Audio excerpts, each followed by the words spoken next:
25 years ago, a Harvard-trained brain scientist named Jill Bolte Taylor had a massive stroke in the left half of her brain. Within 4 hours, she couldn't walk, talk, read, write, or recall any of her life. But during those 4 hours, when her intellectual left brain had completely shut down, her unfettered right brain introduced her to a whole new reality, an experience of complete and utter peace and oneness. Taylor later wrote in her best-selling book, My Stroke of Insight, "In this shifted perception, I no longer perceived myself as a single, a solid, an entity with boundaries that separated me from the entities around me. Instead, the energy of everything blended together. Everything in my visual world blended together. And with every pixel radiating energy, we all flowed en masse together as one." Wow. You know, we might say that Jill Bolte Taylor was in an altered state of being. But what if she was in the true state of being? What if the way she saw and experienced things is really the way that they are, unified rather than separate? What if our left brain serves the purpose of taking this oneness, this absolute reality, and breaking it into discrete, seemingly separate pieces for us so that we can navigate life, when in truth, we are all part of one big flowing stream of being? One big flowing stream of being. That's essentially what unity has taught since 1889. Oneness is foundational to our philosophy, hence the name unity. Unity teaches that we are all one with each other, that we are one with God, whatever you conceive that higher presence to be, that indeed we are one with all of life. There is no separation. And now, the very exciting news is that science, even beyond Jill Bolte Taylor, is saying the same thing. As we're learning in Christopher Naughton's fabulous class, I love this class, many great scientists now embrace the idea of a unifying, infinite, universal consciousness, a field of intelligent awareness of which we are all a part. They call it the one mind.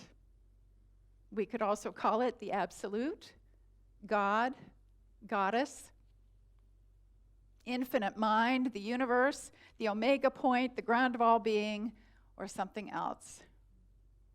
But author and MD Larry Dossey says no matter what you call it, that within this consciousness there is a profound and, quote, intimate entanglement of everything with everything. Neurosurgeon and author Eben Alexander says, "Our separation from each other is an optical illusion of consciousness." Wow, an optical illusion of consciousness. This is a pretty huge departure from what we typically hear out of science, isn't it? The scientists typically want empirical evidence. If they can't experience it or see it, if it isn't tangibly so, that they don't believe that it is true in a physical way.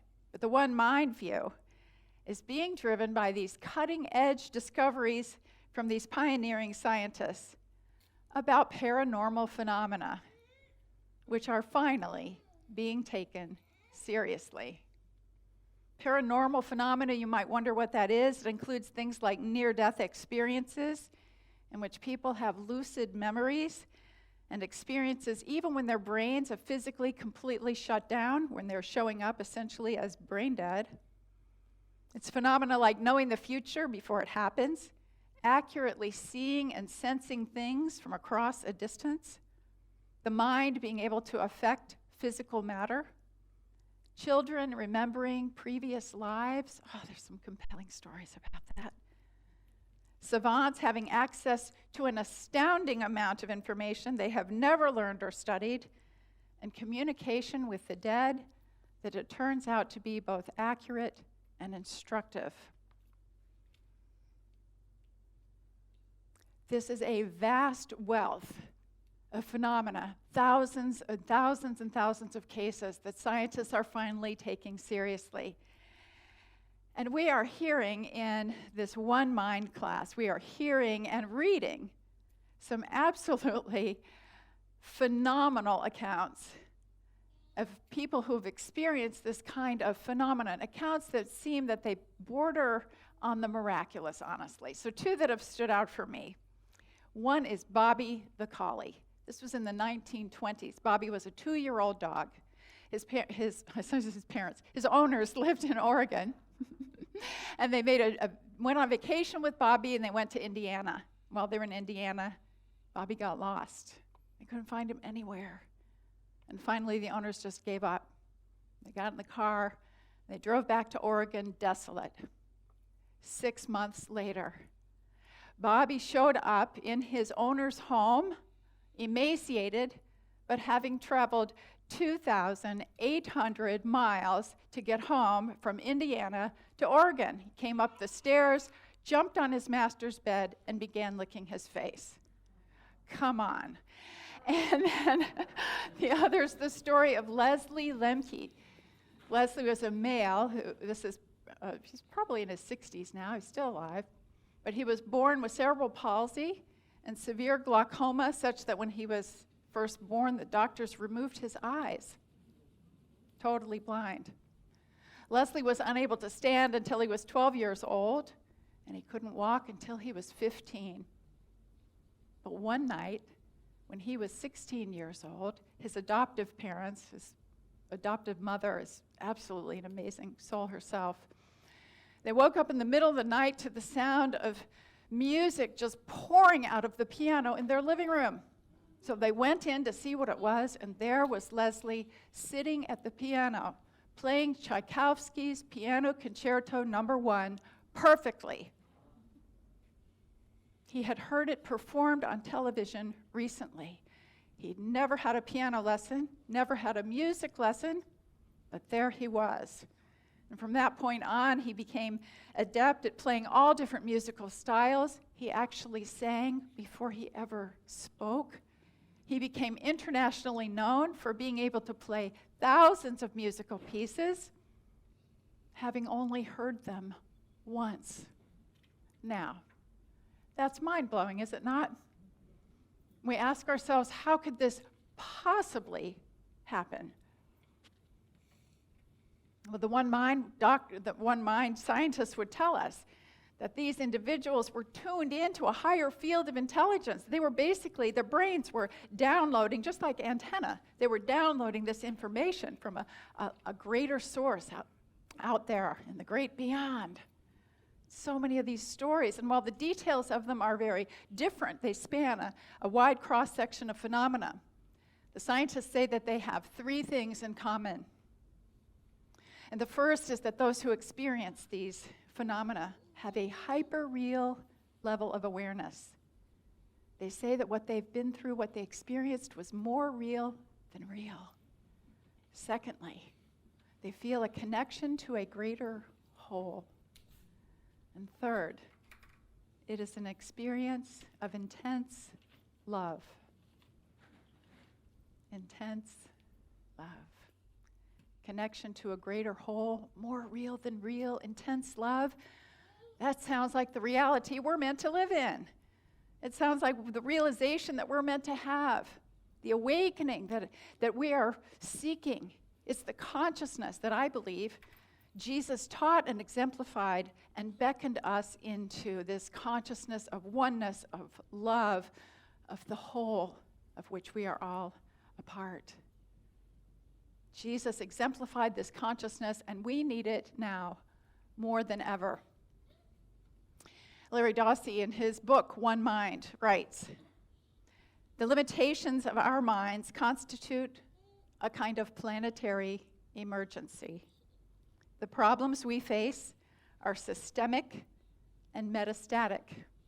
They involve the gradual degradation and deterioration of our world because of the way we choose to behave, abetted by an unremitting greed, a paralysis of will, the clouding of vision, and a willful ignorance toward rigorous science. As a people, we seem to be seriously impaired. It is as if we have suffered a culture-wide stroke that has damaged the higher centers that control our ability to reason and act in rational ways. Wow. But we have a choice. The solution, quite simply, is to change our minds, to raise our consciousness. How do we do that? We do it by deeply knowing and embracing that we are intimately connected with one another and with all of life. You see, this is the lesson we have yet to learn, that we are one, that there is no separation. We are part of this one mind, this one consciousness, this one energy field that is all of life. We cannot do harm to another without harming ourselves. We cannot give without receiving. We cannot turn a deaf ear or a blind eye to suffering without suffering ourselves. As poet, author, and activist Maya Angelou said, we are not our brother's keeper. We are our brother, and we are our sister. Well, this puts a very different spin on the golden rule, doesn't it? Rather than it being, do unto others as you would have them do unto you, it says, do unto, or be kind to others, because in some sense, they are you. I wanted to talk about this topic today because I feel that this move, this rise in consciousness, this return to a consciousness of oneness is imperative and urgent. So many people are hurting right now because of the deep divisions in our country and in our world about politics, about ideology, but also race, ethnicity, gender identity, sexual orientation, age, you name it. People are hurting. And I have people come to me from time to time and say, how can I talk to my friend or my family member who sees things so differently from me? And my answer is to remember what Albert Einstein said. No problem can be solved from the level of consciousness that created it. Continuing to go head to head, trading opinions or arguments gets you nowhere. The answer is not a more clever approach or clever argument or psychological tool to make your point. The answer is to come up higher in consciousness. The answer is to remove yourself and see that person as a fellow human being that you can regard with love and care, and even perhaps ask yourself, what would love do now? You see, when we move into that consciousness of oneness, we don't have to force ourselves to be nice or to be loving because we are love. We feel it, and so does the other person. And very soon, these outer differences become less important and perhaps even irrelevant. If we are committed to raising our consciousness in this way, we must become adept at saying no to the mindset that we don't want and yes to the mindset that we do want. That could even mean making the very bold choice to turn away from news sources and social media that perpetually stir up fear and division and outrage. I have done this myself. It's so simple, you guys. You can really do this. Turn it off. Look away. Put your attention elsewhere. I have done this, and it is so liberating. So liberating. When I witness this kind of activity and arguing and infighting going on, I say to myself, I'm not playing in that sandbox anymore. I will not live in fear, and I will not demonize other people. I will not engage with life at this level. I'm going up here. I'm going up here. And you can do the same thing. We all have that capacity to shift our focus. Man, you're in charge of this. Remember Emerson saying, stand guard at the portal of your mind. Watch what you're taking in. And mindfully choose that which is uplifting and inspiring and uniting and enlightening. You know how to do this. We talk about it all the time. Meditation, sitting quietly, listening to music, viewing art, being in nature, spending time with loved ones. You can read inspirational material, you can pray, spend time just on your own. You can do this when you're washing the dishes or gardening or doing nothing at all. It's just tuning in to the infinite. It's tuning in to the truth. You know, we human beings know how to be in oneness consciousness. We know this because we show it from time to time. Typically, we see this oneness of people being united in the aftermath of a tragedy, for example, after 9/11. Remember how close we felt to everyone?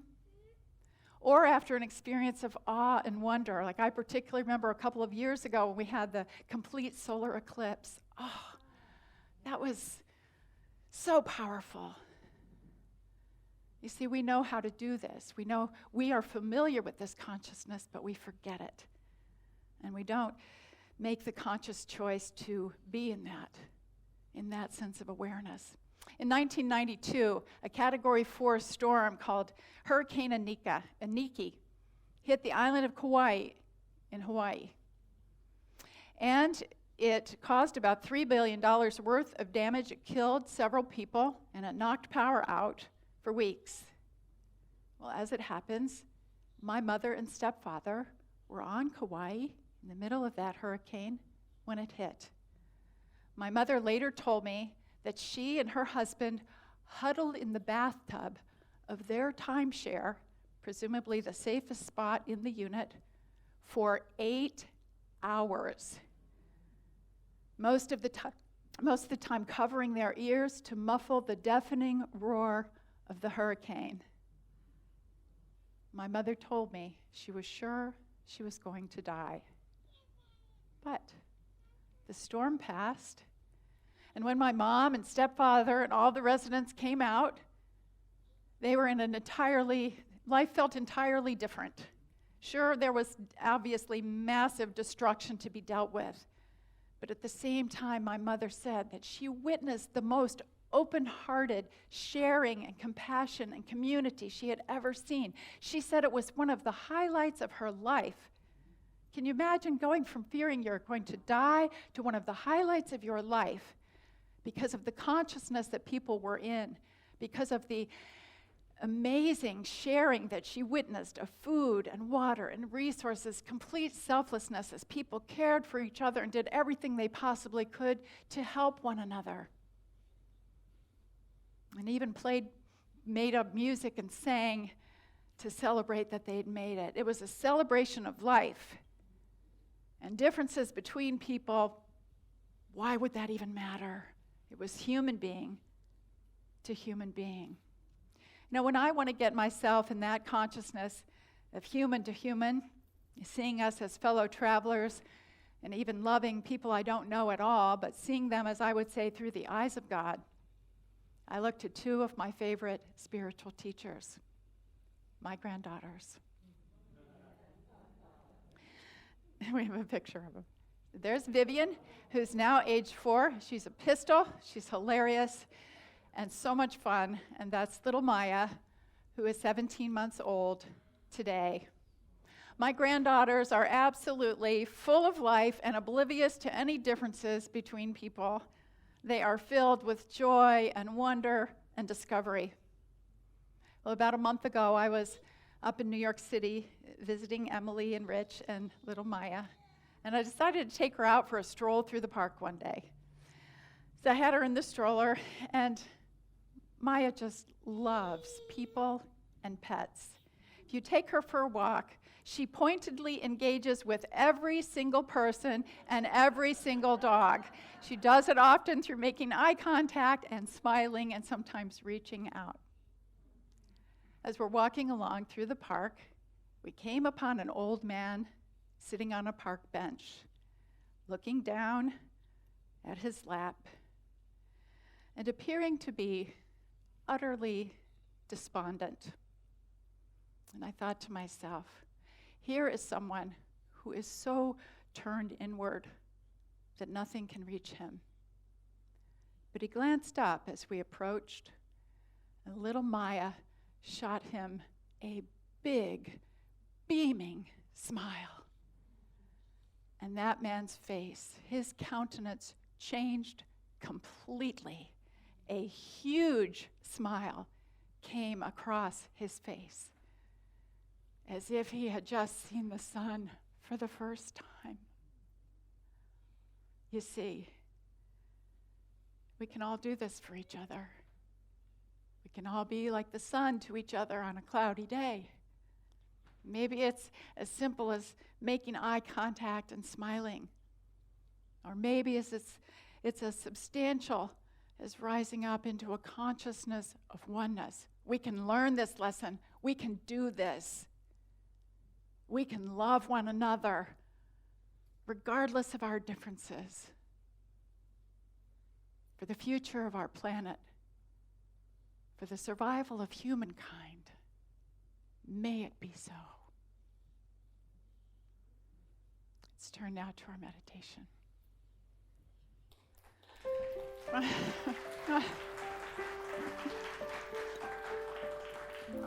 Thanks.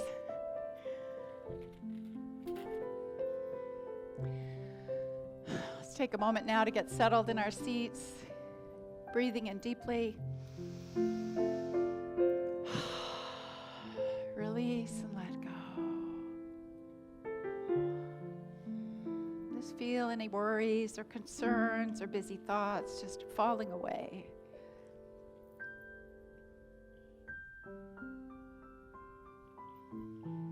Just gently breathing in and out.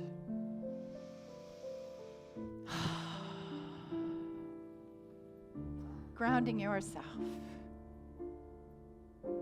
in the all-loving, all-knowing, all-encompassing presence of God.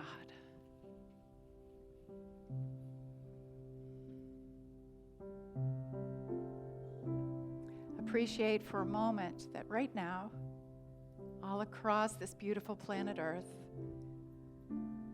are people intrinsically like you, moving through their day, facing their challenges,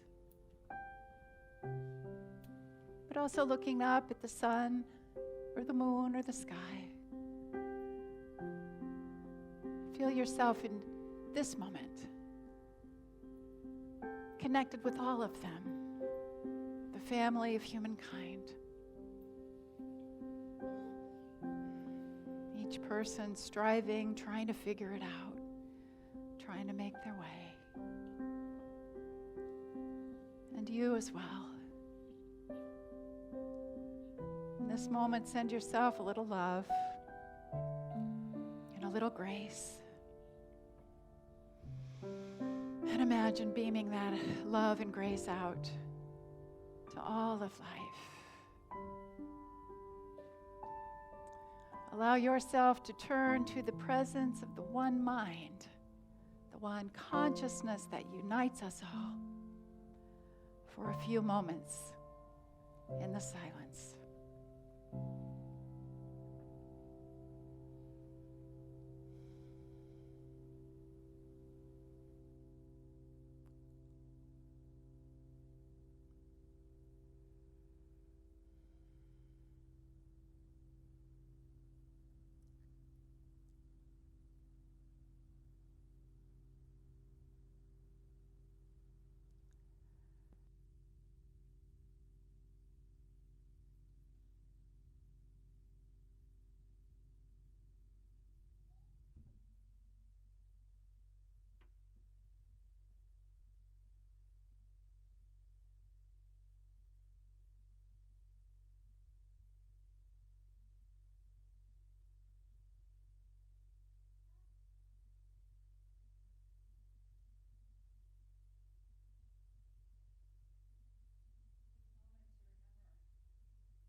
hope and new love in our hearts, to make a difference in this world, to be the change, and to show up in love. And for all of this, for sharing our journey, for gaining these insights, for growing together, we're so grateful. Thank you, God. And so it is. Amen.